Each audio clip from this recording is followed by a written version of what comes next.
Здравейте! Честита нова година на всички! Нека новата година бъде по-добра от предната. Нека 26-та година ви донесе само здраве, щастие, много късмет, много успехи, както в професионален, така и в личен план. Днес реших да запиша факти за Русия. Интересни факта. Съм записала, подготвила, след като направих факти за нашата страна България. Просто на Русия ми изплува в съзнанието и реших да продължа с нея. Сякаш повечето българи си мислим, че знаем доста неща за Русия, но дали наистина е така? Ето 26 факта за най-голямата територия в света. Така. Първи факт. Русия е най-голямата по площ страна в света, възлизаща на цели 17,1 милиона квадратни километра. За сравнение, дори на планетата Плутон има по-малка площ от тази на страната на кафевите мечки, а именно 16,6 милиона квадратни километра. Така, втори факт. Когато във Владивосток работният ден вече е приключил, московчани тъкмо се събуждат. В Русия се простира широко от източна Европа до Японско море и Тихия океан и обхваща общо 9 часови пояса. Това без съмнение означава, че тя е страната с най-много часови пояси в света. Когато жителите на красивите Москва и Петербург се прибират от работа, а в другия край на страната вече са си легнали. За да си представите по-ясно за каква внушителна разлика става въпрос, представете си тази между София и Вашингтон, която е 7 часа. Факт трети. Най-голямото метро в света е московското. Над 9 милиона души използват московското метро всеки ден. За сравнение, този брой надхвърля броят на хората, които ежедневно използват метролиниите в Ню Йорк и Лондон взети заедно. Факт четвърти. Мит е, че руснаците пият най-много чай в света. Руският народ е прословут с пиенето си на чай, но Русия далеч не е страната, в която се пие най-много чай, каквото възприятие съществува в българското общество. В Турция, Мароко, Ирландия и Обединеното кралство средната годишна консумация на чай е в пъти по-висока, отколкото на тази в Русия. И все пак Русия се нарежда на 15-то място в класацията за най-много консумация на чай в света. А България, за сравнение, се намира чак на 129-то място. Факт 5. Йогата е забранена на някои места. В някои федеративни единици на Руската федерация йогата е забранена, тъй като според тамошните власти тя представлява предпоставка за разпространяване на нови религиозни култове и движения. Русия е богата не само на полезни изкопаеми, но и на сладководни източници. В огромната си необятна площ Русия има много повече водоизточници. И страхът на много други нации по света, а именно е този от недостиг на вода, е просто неприложим в Русия. Само езерото Байкал, намиращо се в азиатската част на страната, съдържа цели 20% от всяка сладководна вода на земята. Седми факт. Щатът Аляска в миналото е бил руски. През 1867 година Русия продава Аляска на САЩ за по-малко от половин цент на декар. Няколко десетилетия по-късно там се откриват множество полезни изкопаеми и на практика Аляска днес е един от щатите в САЩ, където заплащането на труда е най-голямо, най-високо. Не, че в Русия и сега няма достатъчно полезни изкопаеми, но вероятно руската олигархия, която държи концесиите на находищата на природни богатства, от време на време се сеща с тъга за този факт. Факт 8. Сибир обхваща 77% от територията на Русия.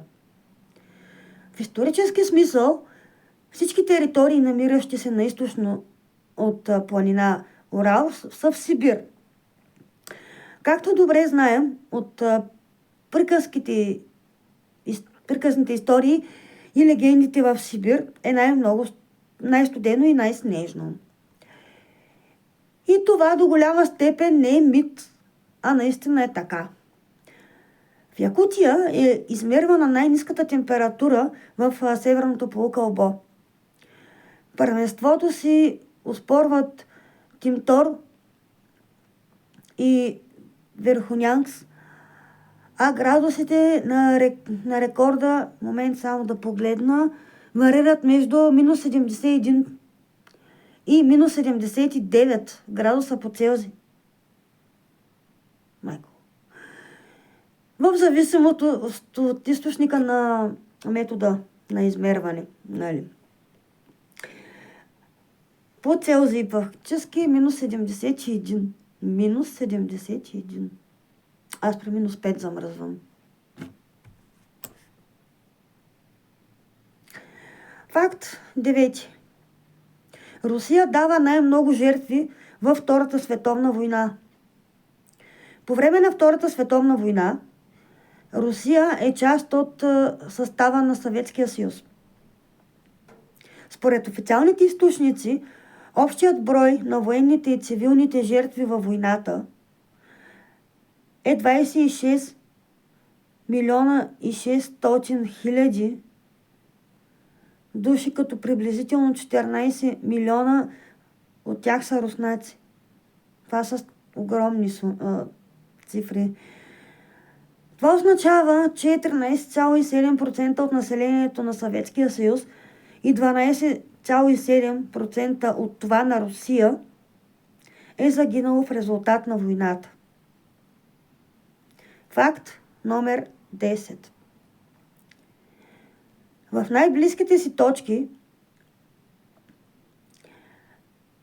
Русия и САЩ се приближават на разстояние по-малко от 4 км при Беринговия проход. Едва 3,8 км е разстоянието по права линия между островите. Голям Диомет, който е руски, и малък Диомет, който е щатски. Макар и географски да не са съседи, САЩ и Русия всъщност политически са такива, тъй като Беринговия поток има обща морска граница. Факт 11. Статистически Русия е два пъти по-опасно място за живеене от САЩ. Аз мислех, че е обратното. САЩ е страната, която освен като най-развита икономически, е известна и с голямата си престъпност и в много случаи на убийства. Разбира се, тези инциденти се концентрират предимно в предградията на големите градове. Броят на убийствата на 100 000 души в Русия е по-висок, отколкото в САЩ. Докато в Русия броят на убитите е 100 000, в САЩ този брой е 4,7% повече. За сравнение, в България броят на убитите хора е 1,6 на 100, а в Германия 0,9 на 100 000. Тоест близо 10 пъти по-малко, отколкото в Русия. И 5 пъти по-малко, отколкото в САЩ. Така, напред продължавам. Доскоро бирата не се е считала за алкохолна напитка в Русия. До 2011 година, когато руският президент Дмитрий Медведев подписва закон, в който бирата се вписва като алкохолна напитка. Тя не се възприема за такава и се е продавала свободно, абсолютно навсякъде. На практика дори в училищата, в училищните лавки е можело да се продава свободно бира. Законът на Медведев налага за първи път ограничаване на продажбата на бира абсолютно навсякъде, освен в специално обосновените за това места. Обосновените за това места. Факт 13. Много богати московчани си наемат линейки. Често се случва богати московчани да си вземат под наем линейки. Но не че просто за да разполагат с автомобил, не че имат нужда от нея, за да могат по-лесно да преодоляват интензивния трафик в Москва. 14. Думата борщ е табу в много руски ресторанти. Това е така, защото думата е от украински произход. Вместо борщ, собствениците на много заведения вече използват израза супа от червено цвекло, за да я впишат в списъка с предложените в менюто. 15. В Русия има недостиг на мъже. Глобалната тенденция е, че жените стават все повече от мъжете. Но в Русия тя е доста по-напреднала. В страната има 1159 жени на всеки 1000 мъже всъщност. Иначе казано, за 16 жени на всеки 100 няма съпруг в страната. 16. В Русия е имало апокалипсис. През 1908 година в Сибир пада астероид, чиято експлозия е около 1000 пъти по-мощна, отколкото тази на атомната бомба в Хирошима. Въпреки фактът, че взривът изкоренява дървета на територията от над 2000 квадратни километра, само един човек загива в резултат от него. И тук ще разбия още един мит. Руснаците не са първенци по консумация на алкохол. Съществува легенда, според която руснаците избират християнството пред исляма през 1988 година, поради причината, че не са искали да се откажат от алкохола. Сигурно, вероятно е така. Всяка година 500 000 руснаци умират в резултат на прекомерна употреба на алкохол. Но дали руснаците наистина са най-пиещите в света? Вие как мислите? Противно на възприятията, руската нация не е от най-пиещите в света. Дори по консумация на алкохол в Европа се нарежда на 4-то място. Така. 18. Макар и да не са първенци по консумация на алкохол, спиртните напитки определено засягат много лошо здравето на руснаците. 22% от руските мъже умират преди да навършат 55 годишна възраст. За сравнение, този процент в САЩ е едва 1.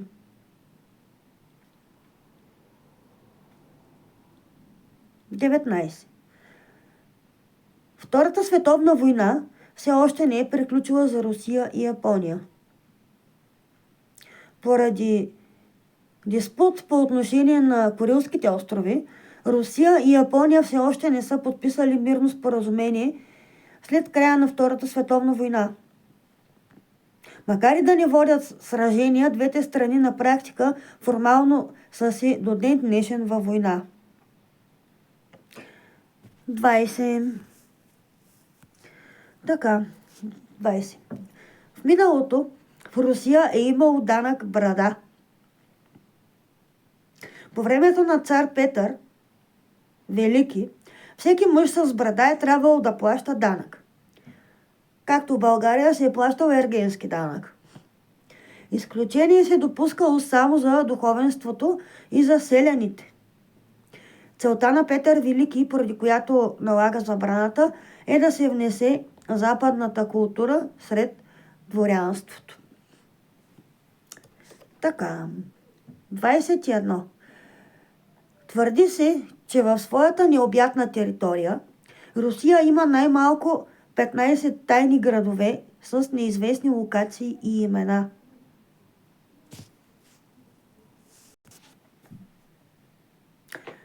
Тайни градове са населени места, където живеенето и туризма са напълно забранени. Те може да представляват тайни военни или тайни изследователски бази. В тях може да има ограничен кръг от постоянни жители, например секретни служби и близки членове на семейства, работници или доверени търговци. Много такива тайни градове все още съществуват в страната от бившия Съветски съюз, най-вече в Русия. Днес тази информация официално биват наречени закрити административно-териториални образования. 22 факт. Във времена на инфлация и икономическа рецесия руснаците използват водката като валута. По време на рецесии и инфлации, които са често срещано явление през годините, непосредствено след разпадането на СССР, много руснаци прибягват до употребата на водката като течна валута. В тези години се е стигало до такива абсурдни ситуации, че ако дадеш определена сума пари на фризьора, той ще се оттекчи, тъй като само след няколко часа тя може да бъде обезценена напълно. А единственият начин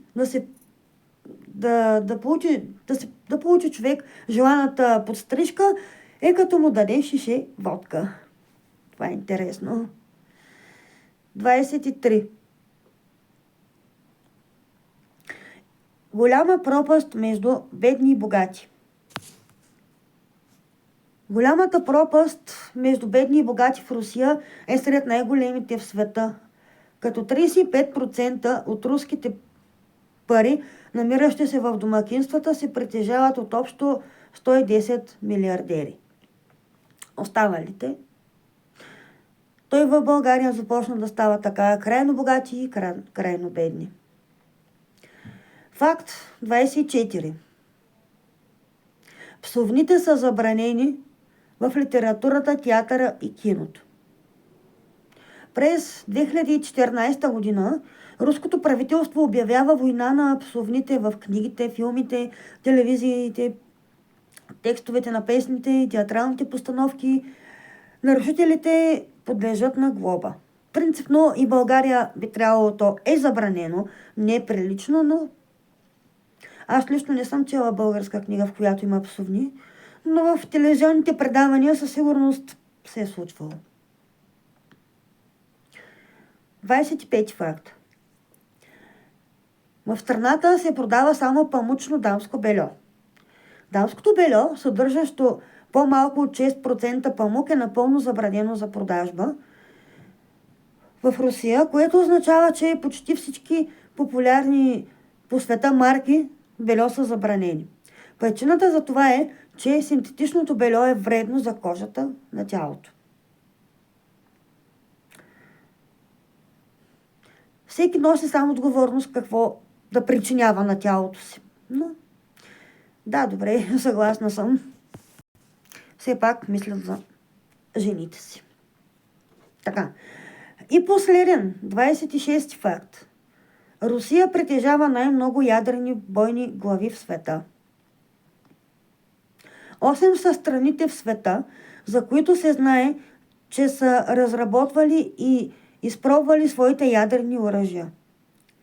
Това са Русия, САЩ, Обединеното кралство, Великобритания, Северна Ирландия, Франция, Китай, Индия, Пакистан и Северна Корея. Русия притежава 2430 ядрени бойни глави и е първенец в света по брой такива. За сравнение, САЩ притежава 2150, а Франция около 300. И така, това бяха 26-те факта, които си набелязах. Сториха ми се по-интересни. Някои от тях не ги бях чувала, повечето от тях не ги бях чувала, но сега ги прочетох и ще ги запомня. Разбира се, следващото видео мисля да бъде по моята специалност, по моята тема. Мисля да направя кратка разходка. Не знам още къде, но ще снимам местата, които посещавам, както в началото започнах да снимам. В момента поради лошото време не ходя на снимки и изобщо не смея да изляза от къщи, много е студено. Но скоро ще посетя някое интересно местенце и ще го споделя с вас. И така, ще се видим в следващото видео. На който му харесва съдържанието в канала, може да се абонира. Напълно безплатен абонамент. Да сложи едно палче нагоре за подкрепа или да ми сподели в социалните мрежи. Ще се видим отново. До скоро!